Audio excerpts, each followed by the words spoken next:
Jadi kita tahu lah. Jadi KKP ini akan membuat sebuah kebijakan. Jadi kebijakan itu yang pas buat nelayan itu apa kan gitu. Karena apa? Karena dasar dari undang-undang itu sendiri atau peraturan itu kan untuk siapa kan gitu. Jadi undang-undang ini dibuat untuk siapa dan tujuannya untuk apa kan itu kan yang harus menjadi dasar dari pemikiran ketika pemerintah itu mau membuat sebuah kebijakan gitu. Apa perlu ada kegiatan magang pejabat-pejabat KKP? Ya, magang jadi nelayan loh mas. Iya, nah memang itu diperlukan ya tidak masalah ya, kan. Artinya biar merasakan juga jerih payah, susahnya nelayan, bertaruh nyawa, waktu, tenaga, pikiran, biaya dan semuanya. Ya. Barangkali dari nelayan mengusulkan bu, yang mau jadi pejabat KKP ada klasifikasi atau ada kualifikasi harus magang 1 bulan ikut melaut. Asik dong. Ya, malah artinya asik biar gitu. Merasakan bahwa di bawah ini benar-benar sebuah pekerjaan yang sangat-sangat berat. Kita bertaruh nyawa di tengah laut.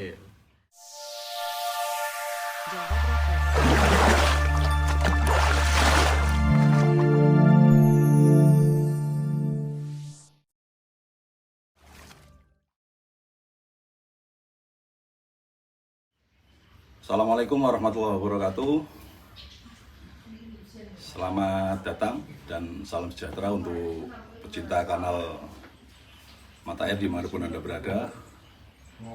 Saya Wahyu Salvana, saat ini sudah bersama dengan Pak Lestari Prianto.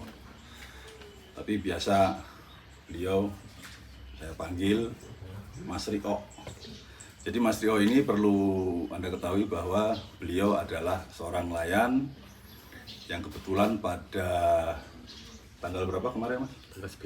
Tanggal 11 Januari ya, melakukan aksi bersama ribuan nelayan dari Kabupaten Rembang, melakukan aksi di depan gedung DPRD Kabupaten Rembang. Nelayan bersatu, tak bisa dikalahkan.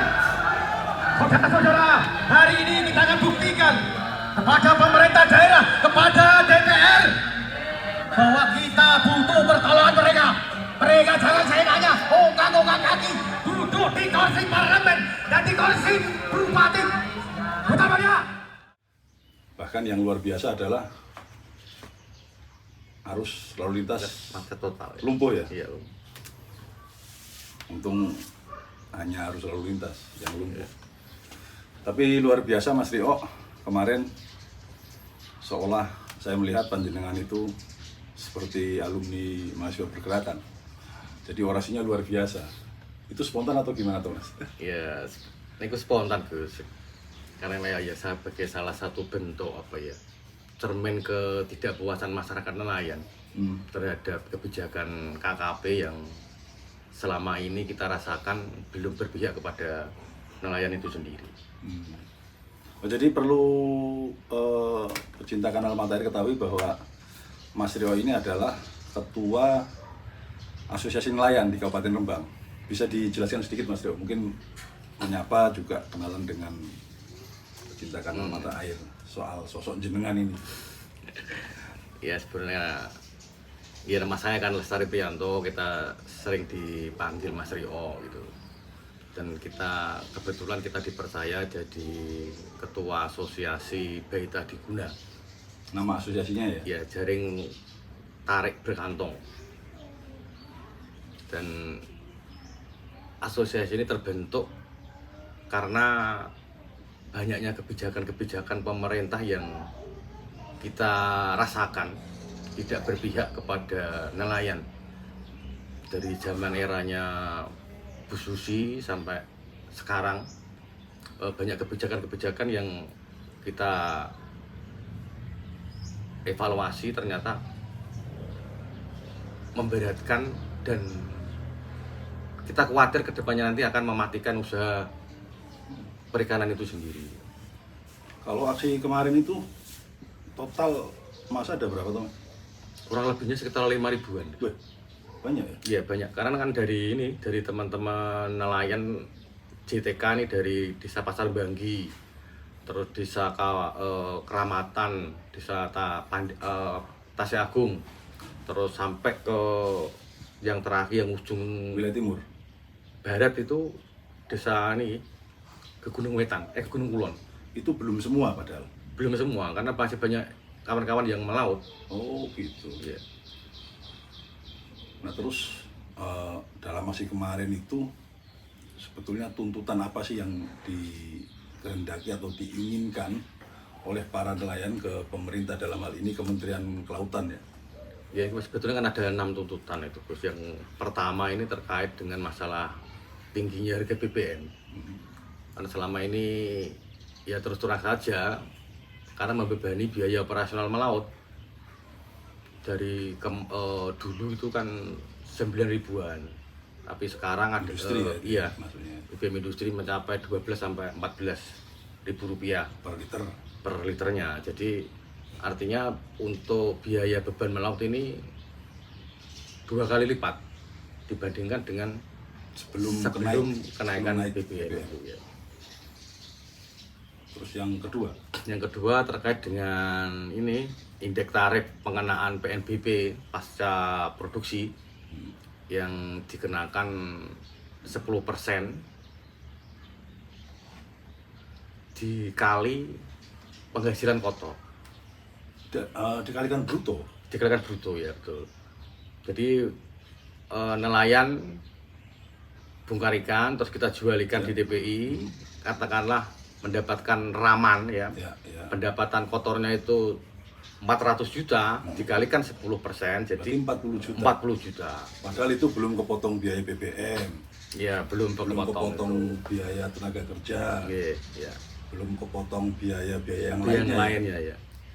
Jadi kan ya kita rasa sangat berat sekali dan ya khawatirnya ke depannya nanti kita akan mati usaha kita. Kalau sebelumnya berapa Mas tarifnya itu? Kalau dulu itu kan prabayar. Prabayar itu Ini kayak kartu seluler, ada ya ada klasifikasinya prabayar, dan ya. ada pajak bayar ini. Ya ada klasifikasinya. Untuk kapal yang di atas 30 sampai 60 itu dikalikan 8.000 per GT-nya. 8.000 apa 800.000? 800.000. 800.000 Ya per GT-nya. Kemudian untuk kapal yang 60 sampai ke atas itu dikenakan kurang lebihnya 1.600.000 1.600.000 per GT. kali jumlah GT. Iya, kali per GT. Jadi Berarti 800.000 misalkan kapalnya itu 30 GT, GT. ya. 800 kali 30. Ya kali 30. Berarti 24 juta. 24 juta. Itu yang 30 kalau Itu sebelum kenaikan 10% ya, ya. sebelum kenaikan prabayar. Nah, kalau diasumsikan kenaikannya 10%, berarti 2 kali lipat. 2 kali lipatnya. Jadi ya kita rasakan sendiri lah kan itu. Jadi KKP kan harus tahu juga, harus ikut juga merasakan bagaimana ketika beliau-beliau yang di sana itu jadi pengusaha perikanan, Ya, ketika mengalami kebijakan yang kayak begini kan ya kami rasa sama lah, sama menjerit seperti kita sendiri itu. Ditambah resikonya, Pak. Iya belum, Karena pelaku ya Iya. langsung melaut ya. iya, gitu. Wah, luar biasa. Cuman yang tidak luar biasa ini kopinya nggak datang-datang. Wah, payah ini. Iya, terkadang itu kita susah juga terus apa ya. Jadi kebijakan pemerintah KKP ya dalam hal ini itu seringkali ketika ketika KKP membuat kebijakan-kebijakan itu analisanya itu dari mana? Begitu. Ya, kadang saya juga bingung. Karena apa? Karena selama ini kita tidak pernah didatangin sama ini tim KKP. Maksudnya kan ini kendalanya apa, dinilai kebutuhannya apa, kan sebetulnya kan begitu. Jadi kita tahu lah.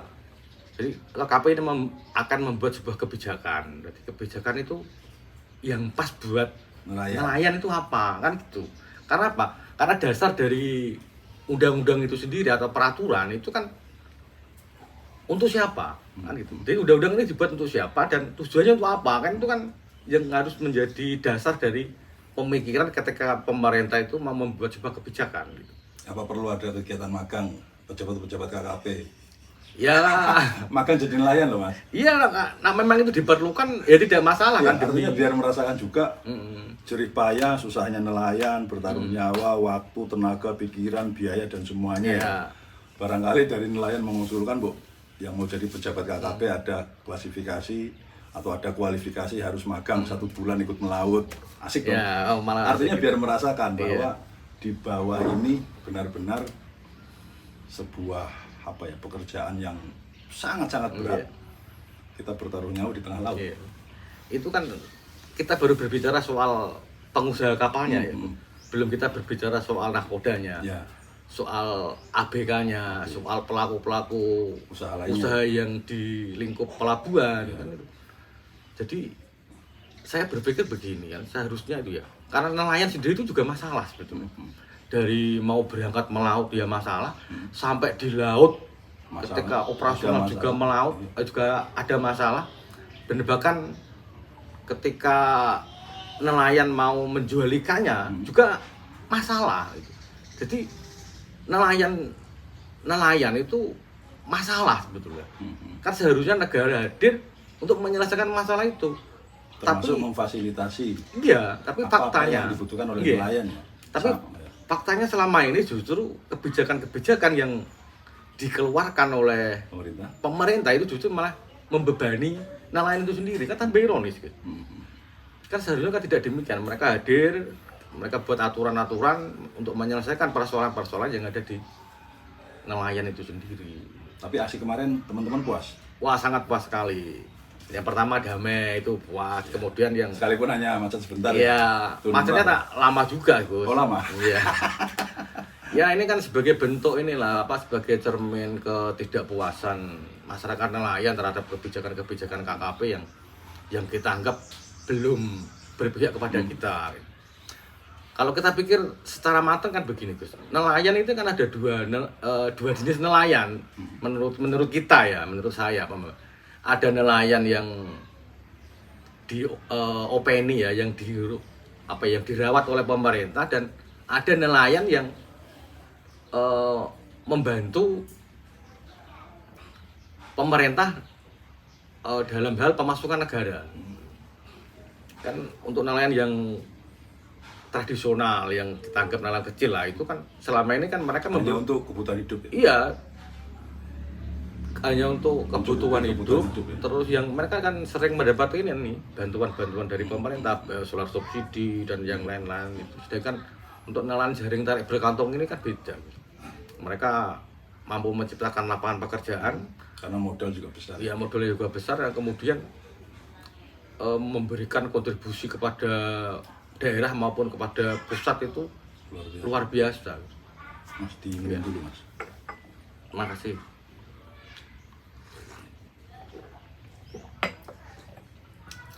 Nah, kemarin terus terang saya kaget ketika melihat jenengan di atas mobil itu. Gagah sekali. Iya, enggak juga sih. Dan suaranya enggak putus, enggak serak. Saya batin juga ini apa karena sering nyanyi atau apa. Gitu. Ya tidak juga lah, Gus. Ini memang ini tulus dari hati kita sih sebetulnya. Makanya apa yang saat itu kita sampaikan sama masyarakat Rembang itu. Termasuk kalimat yang jenengan sampaikan ketika orasi, para DPR, kepada Bupati jangan ungkang-ungkang di kursi empuk. Iya. Itu juga spontan. Itu spontan, itu memang Apa sudah dipikir tadi malam? enggak Spontan.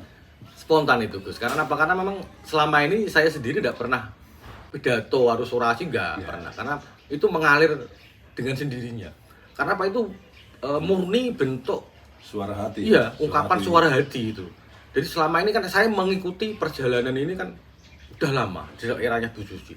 Jadi saya tahu persis banyak aturan-aturan, banyak masalah-masalah yang memberatkan kita. Jadi itu murni ketika saya menyampaikan orasi waktu itu. Dan saya juga melihat bahwa ya nyuwun sewu juga ya, kawan-kawan DPRD itu sama bupatinya kan mereka sudah peduli. Karena apa?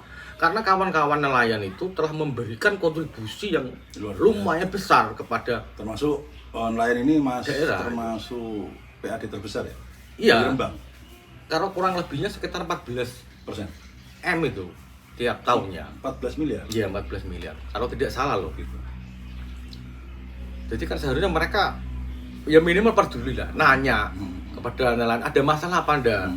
Wong ada organisasi nelayan, tapi selama ini kan tidak pernah ada. Akhirnya melakukan aksi Ya karena itu tadi kita karena jarang komunikasi iya mungkin ya. karena mungkin ya miskomunikasi. Atau pejabatnya atau DPR-nya kurang sering turun ke bawah Yes. atau gimana? Kalau Bisa DPR jadi. ya bisa juga itu. Seharusnya kan beliau-beliaunya itu turun ke bawah nanya, sering kontrol ya. Terus Pak Dewan sama Pak Bupatinya itu kan harus turun ke bawah nanya. Kalau nggak ke bawah ya tanya sama ketua organisasi kan ada gitu.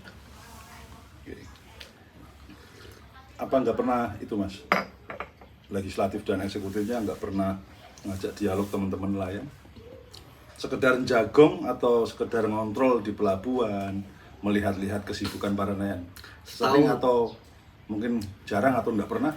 Nah, setahu saya ya jarang sih, dan bahkan sangat jarang sekali. Sangat jarang. Iya.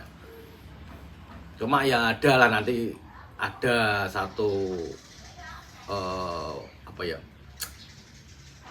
anggota dewan yang sering komunikasi dengan kita, tapi kan tidak bisa kita sampaikan. Ya. Tapi intinya ada. Tapi banyak yang tidak peduli. Banyak yang tidak peduli ya. Iya. Hanya sekedar dijadikan bahan untuk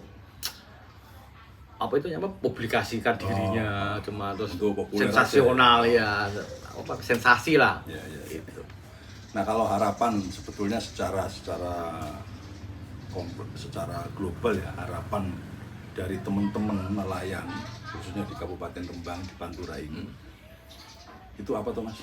Yang kemarin aksi yang mau yang disampaikan dalam aksi kemarin itu? Harapannya itu yang pertama kita minta dan berharap kepada pemerintah, dalam hal ini KKP, ketika membuat sebuah kebijakan, tolonglah tujuannya untuk siapa, dan aturan ini kanggo sopo, itu harus dijadikan dasar ketika mereka membuat peraturan. Jangan hanya membuat sebuah kebijakan yang sekiranya dianggap orang lain itu luar biasa, tetapi bagi subjek kita bagi pelaku itu sangat menderita. Jadi kalau konkretnya tuntutan kemarin apa? Soal yang 10% itu ya? Yang 10%, indeks tarif 10% itu Ya, penerimaan negara bukan pajak itu sama, itu mintanya berapa? ya kurang lebihnya ya 5% ke bawah. Itu Pokoknya sesuai rendah-rendahnya gitu ya? ya. Soalnya apa? Soalnya saat ini nelayan itu masih dikenakan retribusi daerah 3%. Oh di daerah? Di daerah di tingkat Kabupaten sendiri ya? Ya, kabupaten sama provinsi Itu 3%? 3%. Terus belum retribusi tambah labungnya. Bebannya banyak sekali sebetulnya. Jadi ya harapannya ya itu tadi yang kita direvisi, ya direvisi aturan itu. Terus kita diberikan tambahan ini WPP. Oke. WPP 713. Ini kan karena apa? Karena kita sejak dulu nenek moyang kita itu melautnya ya salah satu wilayah tangkapnya ya di WPP 713. Jadi kenapa? Diperluas ya? Dalam? Diperluas? Ya diperluas Ya, gitu. Jadi kita bisa wilayah tangkapnya. Bisa menyesuaikan musim. Ketika musim barat kita harus melaut di WPP 713. Ketika musim timur kita melaut di WPP 712 gitu. Jadi ada pilihan alternatif lah ketika ketika musim itu tidak berpihak kepada kita gitu. Iya. Bajanya besar, kita juga belum lagi berurusan dengan musim, dengan musim, alam. Iya. Ya. Makanya kan tadi saya bilang, nelayan itu masalah gitu. Dari awal mau berangkat melaut sampai pulang pun ya masalah. Oke. Nah kemarin saya lihat di situ kan ada bupati juga turun ya menyampaikan jawaban atas keinginan demonstran peserta aksi. Bahkan bupati juga menandatangani nota kesepakatan langsung di tempat. Jadi pasca itu adakah sesuatu hal yang mungkin kabar gembira bagi para nelayan, atau barangkali ada yang sudah dilakukan aksi berikutnya setelah demonstrasi kemarin? Apa? Ya kebetulan ya ini Gus, yang pertama ya kita mengucapkan banyak terima kasih lah kepada KKP yang cepat merespon. Lu kemarin cepat direspon? Cepat direspon, alhamdulillah Gus. Hari Senin ya setelah apa ini? Aksi? Setelah aksi kan Hari kita Selasa ya? Rabu ya. Hari Rebu. Ya, kita Rebu. Berarti Senin berikutnya Senin ya? berikutnya Rebu tanggal 11. 11. Rebu, Kamis, Jumat, Sabtu, Minggu, Senin 11, 12, 13, 14, 15, tanggal 16. Tanggal 16 ya. Dan 16 Januari langsung direspon. kita diundang ke Kementerian KKP, bertemu langsung dengan Yang hadir siapa Mas? yang dari Rembang. Rembang ada 3 orang. Saya, terus Mas Haji Romi, terus yang ketiga Pak Haji Mustafa. Dan di sana ya alhamdulillah suasananya cair, enak gitu. Tapi kan kadang saya juga berpikir enaknya ini setelah ada aksi apa memang enak betul kan gitu. Ya walaupun cuma sebentar waktu itu ya beliaunya Pak Menteri KKP itu ya enak lah diajak ngobrol, diajak diskusi. Tapi belum ada hasil final ya? Belum ya? Sudah, dan kebetulan kemarin dari apa ya? Sabtu itu sudah dikeluarkan Peraturan Menteri? ya keputusan menteri ya terkait dengan ini acuan harga ikan Oh, lewat HAE. lewat HAE ya, dan kebetulan ya Harga acuan ikan itu ya? ya. Dan kami rasa ya cukup bagus lah. Berarti artinya tergantung dari nilai jual. Harga ikan yang di Ya harga jual ya. Harga jual. Jadi ada standar ini, ada standar harga ikan dari yang ditetapkan oleh KKP itu. Standar ini kan untuk standar tarif pembayaran PNBP aja. Oh, PNBP aja. Ya, jadi belum mengarah ke harga ikan ya di lapangan itu.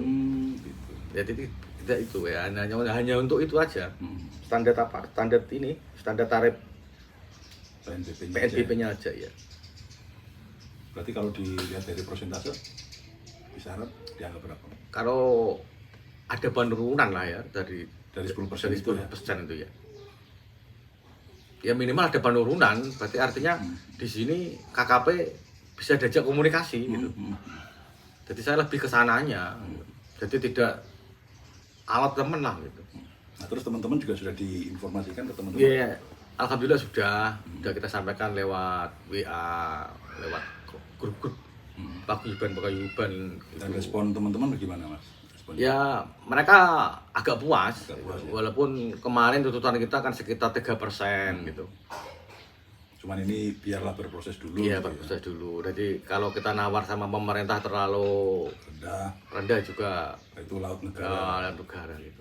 Jadi nelayan itu sebetulnya apa enak kok Mas?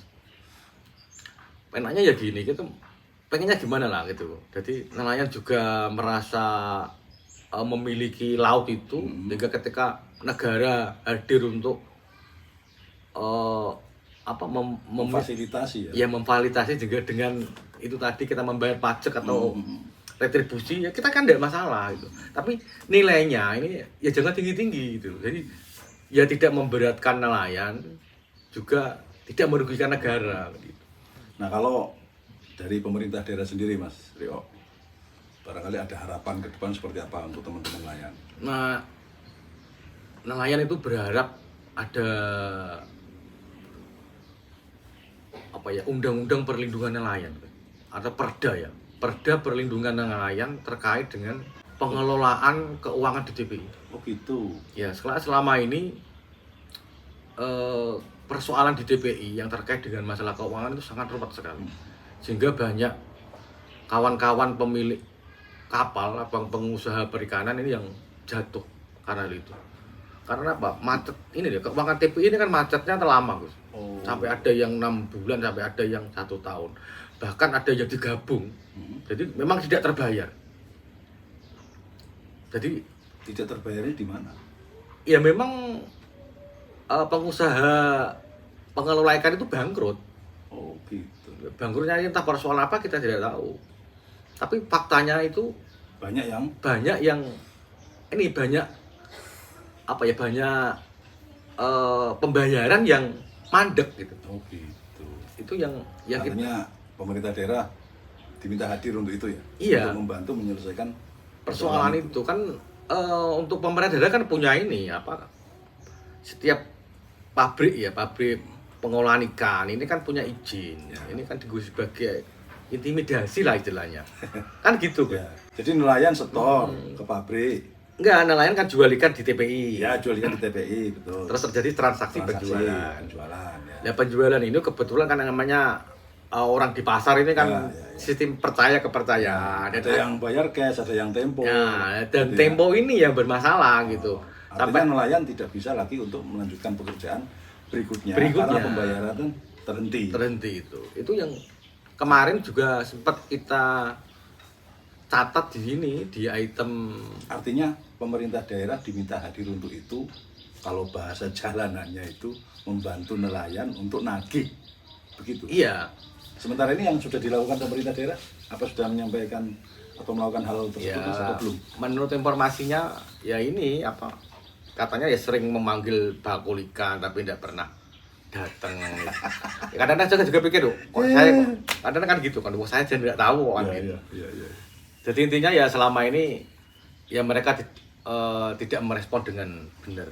Dengan cepat ya. Kalau merespon dengan benar itu saya rasa bisa terurai. Ya, semoga lewat kita ngobrol di sini bisa mendengar apa yang dirasakan betul oleh para nelayan di Kabupaten Rembang. Iya, terima kasih Gus.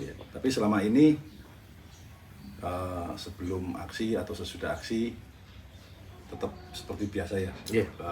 Situasi pekerjaan di pelabuhan Biasa, juga iya. normal-normal saja. Iya, normal saja.